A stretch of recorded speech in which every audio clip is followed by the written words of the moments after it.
Baghdad की उन सुबहों में जब फिजा में अजान की आवाज़ खुलकर दिलों को सुकून देती थी और धूप मस्जिदों के गुंबदों पर सोने की तरह चमकती थी, उसी शहर के एक कोने में एक ऐसा भी घर था जहां उम्मीद की लौ बहुत धीमी पड़ चुकी थी। उस घर में रहने वाला शख्स था अब्दुल रहीम। लोग उसे पहले रहीम ताजिर के नाम से जानते थे। उसका कारोबार दूर दूर तक मशहूर था, मगर वक्त की आंधी जब चलती है तो बड़े बड़े दरख्त भी जड़ से हिल जाते हैं। कुछ ही महीनों में उसका सारा कारोबार घाटे में चला गया। जो काफिले माल लेकर निकलते थे वो लुट गए, जो सौदे तय होते थे वो टूट गए, और जो दोस्त कभी उसके दरवाजे पर सलाम के लिए खड़े रहते थे उन्होंने रास्ता बदल लिया।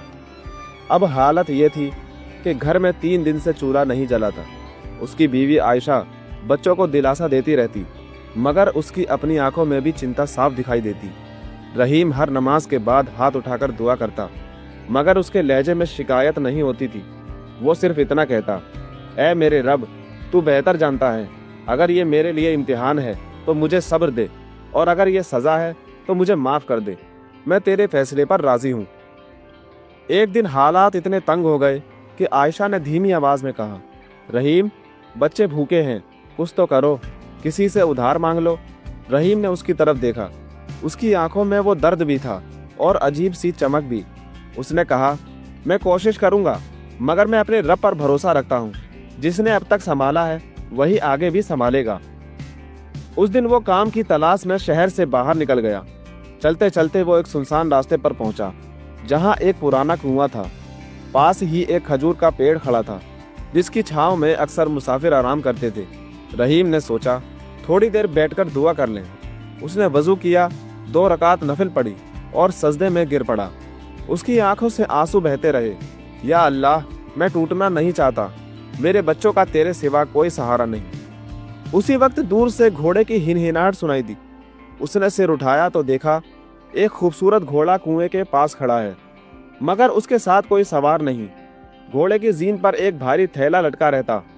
रहीम ने इधर उधर देखा, कोई नहीं था। घोड़ा प्यासा था। उसने कुएं से पानी निकालकर उसे पिलाया। जब वो थैले के पास पहुंचा तो उसका मुंह थोड़ा खुला हुआ था। अंदर सोने की अशरफियां चमक रही थी। उसका दिल तेज धड़कने लगा। इतनी दौलत कि उसकी सारी परेशानी खत्म हो सकती थी। बच्चे कभी भूखे नहीं सोएंगे, घर फिर से आबाद हो जाएगा। शैतान ने कान में फुसफुसाया, ये अल्लाह की मदद है, ले लो। मगर उसके अंदर से एक और आवाज आई, ये अमानत है और अमानत में खयानत मत करो। वो वहीं बैठ गया।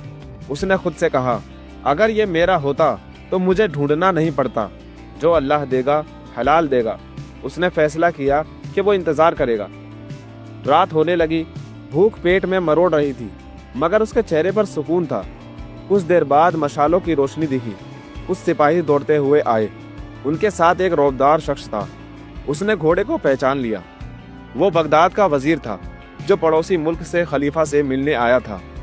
थैला देखकर उसकी जान में जान आई। उसने रहीम से पूछा, तुमने इसमें से कुछ लिया? रहीम ने सीधी नज़र से जवाब दिया, मेरा घर भूखा है मगर मेरा ईमान जिंदा है। मैंने इसे हाथ भी नहीं लगाया। वजीर हैरान रह गया। उसने कहा, चलो मेरे साथ दरबार में, ऐसे लोग कम मिलते हैं। अगले दिन उसे खलीफा के सामने पेश किया गया। दरबार सजा था। अमीर, उमरा, सिपह सालार सब मौजूद थे। खलीफा ने पूछा, तुम्हें लालच नहीं आया? रहीम ने कहा, आया था, बहुत आया था, मगर मैंने सोचा कि अगर मैं ये आज ले लूं तो कल अपने बच्चों की आंखों में कैसे देखूंगा। दरबार में सन्नाटा छा गया, मगर हर दरबार में एक हसद करने वाला भी होता है। एक दरबारी बोला, हुजूर, कौन जाने इसने कुछ निकाल लिया हो। ये सुनकर रहीम का चेहरा उतर गया। उसने कहा, मैं गरीब हूं मगर चोर नहीं। खलीफा ने तहकीकात का हुक्म दिया और उसे एक रात के लिए महल में रोक लिया। उधर उसके घर में आयशा बच्चों को सीने से लगाए दुआ कर रही थी, या अल्लाह, मेरे शौहर को हिफाजत से लौटा दे। सुबह सुबह खबर आई कि थैले में एक भी अशरफी कम नहीं। वो दरबारी झूठा साबित हुआ। खलीफा खुद उठकर रहीम के पास आए। उन्होंने कहा, तुम्हारा तवक्कुल हमें झुका गया।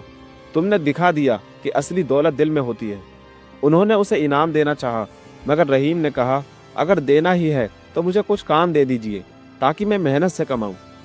खलीफा उसकी बात से इतने प्रभावित हुए कि उन्होंने उसे शाही खजाने की निगरानी की जिम्मेदारी दे दी। लोग हैरान थे कि एक गरीब आदमी इतना बड़ा ओहदा पा गया, मगर खलीफा ने कहा, जिसने भूख में भी खयानत नहीं की वो अमानत का सबसे बड़ा हकदार है। जब वो घर लौटा तो उसके साथ शाही काफिला था। उसकी गली में लोग जमा हो गए। आयशा ने दरवाज़ा खोला तो सामने अपने शौहर को इज्जत के साथ खड़ा देखा। बच्चे दौड़कर उससे लिपट गए। रहीम की आंखों से आंसू बह निकले। उसने आसमान की तरफ देखा और कहा, मौला, तूने मुझे रुलाया भी पर गिरने नहीं दिया। उस दिन के बाद उसकी ज़िंदगी बदल गई, मगर सबसे बड़ी बात यह थी कि उसका दिल नहीं बदला।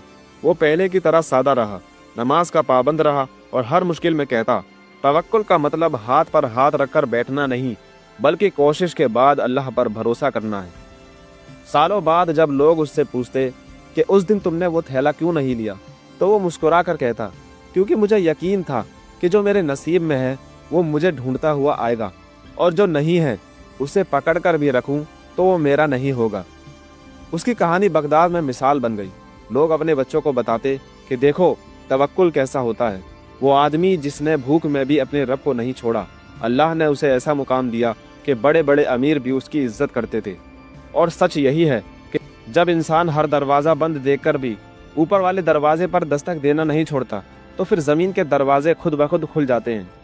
तवक्कुल कोई लफ्ज़ नहीं, एक हाल है, एक ऐसा यकीन जो अंधेरे में भी रोशनी देख लेता है। रहीम की ज़िंदगी इस बात की गवाही बन गई कि जो अल्लाह पर भरोसा करता है उसे दुनिया की कोई ताकत शर्मिंदा नहीं कर सकती। उसकी कहानी सुनकर लोग हैरान रह जाते, मगर रहीम हर बार यही कहता, मैंने कुछ नहीं किया, मैंने सिर्फ अपने रब पर यकीन रखा था, और जिसने अल्लाह को अपना वकील बना लिया उसे किसी और की ज़रूरत नहीं रहती। प्यारे दोस्तों, अगर आपको ये कहानी अच्छी लगी हो तो हमारी वीडियो को लाइक करें और चैनल को सब्सक्राइब ज़रूर करें, और स्क्रीन पर आ रही इस वीडियो को भी ज़रूर देखें। बहुत अच्छी कहानी।